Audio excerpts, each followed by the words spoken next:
চরম অস্থিরতায় চলতেছে, কারণ হলো যে পরিস্থিতি, কথায় কথায় রাস্তা আটকায়, বিভিন্ন জায়গায় চলাফেরা করতে পারি না, আমরা সাধারণ জনগণ চরম ভোগান্তিতে আছি।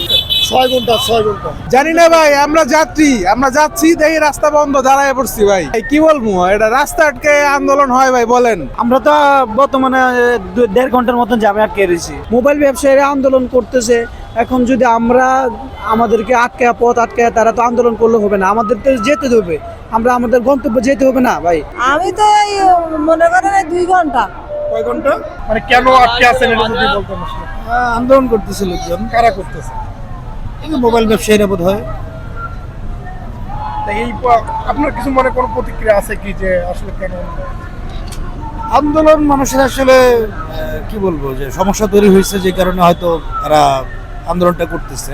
তো এটা এইভাবে না করে গঠনমূলকভাবে করাটা বাঞ্ছনীয় ছিল। যাই হোক, এটা সবার তো প্রত্যেকের তো একটা অ্যাসোসিয়েশন থাকে। থেকে আসলে? আমি ঢাকা ইউনিভার্সিটি থেকে আসছি।